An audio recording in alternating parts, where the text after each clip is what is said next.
बहुत ज़्यादा कॉमन एक मिथ है कि फीमेल्स को हेयर लॉस नहीं होता। जी नहीं, ये बिल्कुल गलत बात है। हेयर लॉस मेल्स और फीमेल्स दोनों में होता है। दोनों के पैटर्न अलग होते हैं, उनके कॉजेज़ अलग होते हैं और उनके ट्रीटमेंट्स भी काफ़ी हद तक अलग होते हैं। तो अगर आप एक फ़ीमेल हैं और आप हेयर लॉस से सफ़र कर रहे हैं तो मैं समझ सकता हूँ कि एक बहुत ही फ्रस्ट्रेटिंग, कंफ्यूजिंग चीज़ होती है कि हम क्या करें जिससे हमारा हेयर लॉस कंट्रोल हो जाए और वो beauty quotient of thick hair जो हमें चाहिए होता है वो हम कैसे वापस पा लें। तो आइए आज इस वीडियो में हम डिटेल में फीमेल पैटर्न हेयर लॉस के बारे में बात करते हैं। हाय, मैं हूं डॉक्टर मयंक, एक board certified plastic surgeon, diplomate of American board of hair restoration surgery और फाउंडर क्राउन का। जब हम बात करते हैं फीमेल पैटर्न हेयर लॉस की, तो फीमेल पैटर्न हेयर लॉस के जो यूजुअल पैटर्न्स होते हैं वो दो तरीके के होते हैं।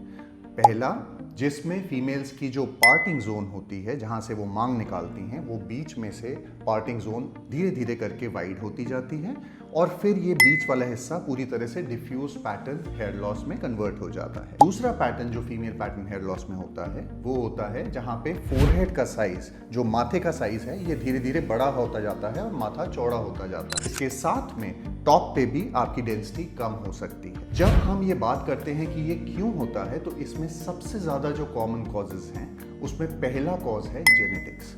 यदि आपके परिवार में मेल पैटर्न या female pattern hair loss run कर रहा है तो हो सकता है फीमेल्स ऑफ द फैमिली को भी इससे इफेक्ट हो। अगर ये हो रहा हो तो इसको डेफिनेटली बहुत जल्दी आइडेंटिफाई किया जा सकता है और कंट्रोल किया जा सकता है।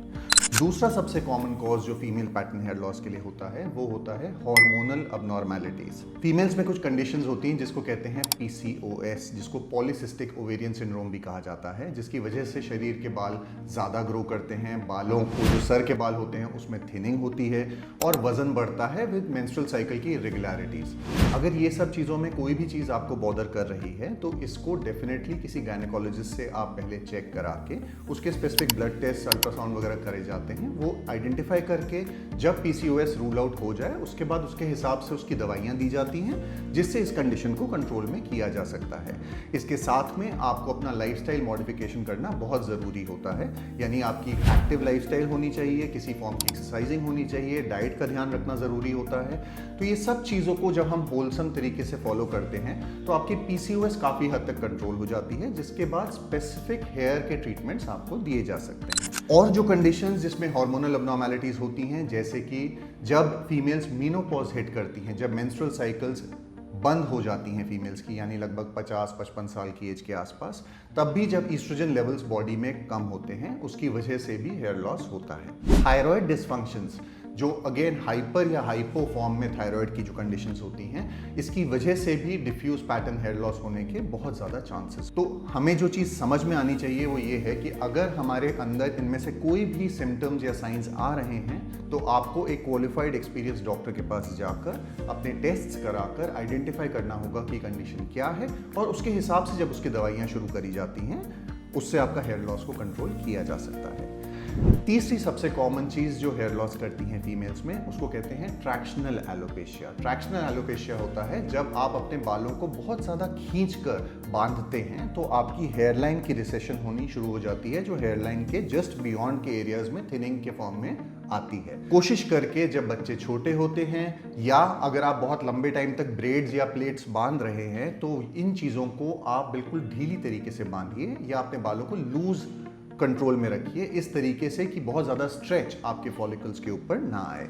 इससे आप अपने हेयर लॉस की प्रोग्रेशन को डेफिनेटली स्लो कर सकते हैं। चौथी चीज़ जो फीमेल पैटर्न हेयर लॉस को एनहांस करती है वो होता है स्ट्रेस।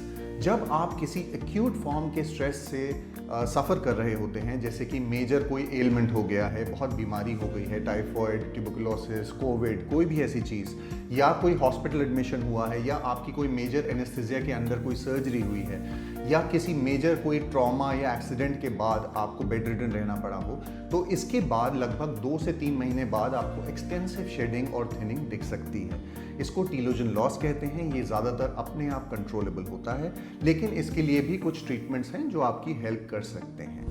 पांचवा और आखिरी कारण जिसकी वजह से फीमेल पैटर्न हेयर लॉस बहुत कॉमनली देखा जाता है वो होती है न्यूट्रिशनल डेफिशिएंसीज। अगर आप एक फीमेल की लाइफ देखते हैं तो उनकी एक मंथली रेगुलर मेंस्ट्रुअल साइकिल हो रही होती है, जिसकी वजह से बहुत ज़्यादा ब्लड लॉस होता है। आप आयरन डेफिशिएंट हो सकते हैं, आपका हीमोग्लोबिन कम हो सकता है और ये आयरन डेफिशिएंसी एनीमिया में लीड करता है।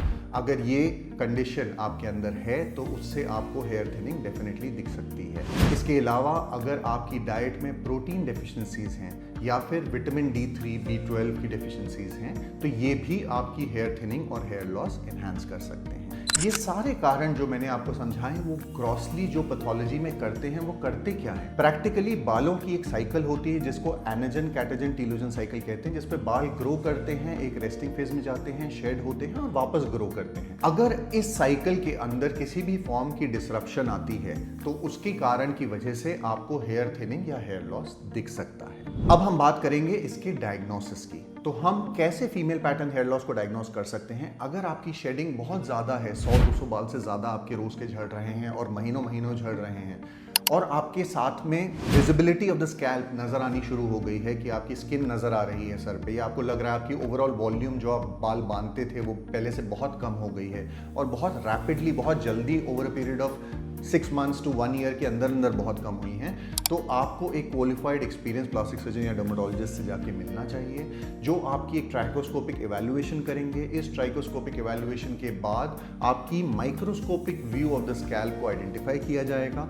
और अगर इसमें से कोई भी साइंस या सिम्टम्स ऐसे होंगे जिसकी वजह से आपको फीमेल पैटर्न हेयर लॉस पे लेबल किया जा रहा है तो उसके लिए स्पेसिफिक टेस्ट्स और इन्वेस्टिगेशंस होंगी, जिसके बाद उसके ट्रीटमेंट्स किए जा सकते हैं। जब हम ट्रीटमेंट्स की बात करते हैं तो फीमेल पैटर्न हेयर लॉस में सबसे कॉमनली जो US FDA अप्रूव्ड मेडिसिन है वो है टॉपिकल मिनॉक्सिडिल, जिसको सर पे लगाने के लिए एक लोशन के फॉर्म में दिया जाता है, जो 2 या 5% की स्ट्रेंथ पे आपके डॉक्टर आपको एडवाइस करेंगे। लेकिन प्लीज इसको अपने आप शुरू ना करें।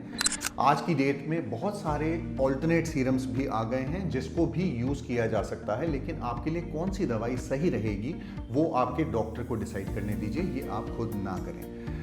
दूसरी चीज, आपकी ट्रीटमेंट लाइन में आपको oral supplementation of the deficient nutrients, यानी जो भी आपकी बॉडी में विटामिन्स, मिनरल्स या प्रोटीन वगैरह की डेफिशिएंसी अगर आपके शरीर में आती है आपके ब्लड टेस्ट में, तो आपके डॉक्टर आपको स्पेसिफिक साइक्लिकल विटामिन्स या कोई और तरह के विटामिन्स देंगे जिससे आपकी ये डेफिशिएंसीज भी एड्रेस हो सकती हैं। इसके अलावा बहुत सारी नॉन सर्जिकल थेरेपीज़ हैं, जैसे कि प्लेटलेट रिच प्लाज्मा थेरेपी जिसको PRP कहा जाता है, ग्रोथ फैक्टर कॉन्सेंट्रेट थेरेपी जिसको GFC कहा जाता है, लो लाइट लेज़र थेरेपी जिसमें फोटो बायोस्टिमुलेशन से आपके पतले बालों को मोटा किया जा सकता है। तो ये सारी चीज़ें फीमेल पैटर्न हेयर लॉस में बहुत अच्छी तरह से काम करती हैं और ऑलमोस्ट 60 to 70% पेशेंट्स में बेनिफिट देती है। Last but not the least, अगर किसी को ग्रॉस बहुत ही ज़्यादा हेयर लॉस हो गया है और आपका डोनर अच्छा है, आपका हेयर लॉस स्टेबलाइज हो चुका है, तो फीमेल पैटर्न हेयर लॉस में हेयर ट्रांसप्लांट भी किए जा सकते हैं। जी हाँ, बिल्कुल। और आपको फीमेल पैटर्न हेयर लॉस के लिए जब हेयर ट्रांसप्लांट कराना हो तो उसके लिए एक कोई क्वालिफाइड एक्सपीरियंस डर्मेटोलॉजिस्ट या प्लास्टिक सर्जन से ही वो कराएं, और सिर्फ तब कराएं जब आपका हेयर लॉस स्टेबलाइज हो चुका हो, यानी आप पूरे मेडिकल थेरेपी ट्रीटमेंट्स ट्राई कर चुके हों, उसके बाद ही इसके लिए जंप करें। आपको फीमेल पैटर्न हेयर लॉस के लिए बाल शेव करने की जरूरत नहीं पड़ती है। इसलिए अगर फीमेल पैटर्न हेयर लॉस के हेयर ट्रांसप्लांट से कंसर्न आपकी कोई भी क्वेश्चंस या क्वेरीज हैं तो नीचे कमेंट बॉक्स में आप जरूर डालिए। अगर ये वीडियो पसंद आया हो तो उसको लाइक और शेयर जरूर करें और इस चैनल को सब्सक्राइब करें। Thank you.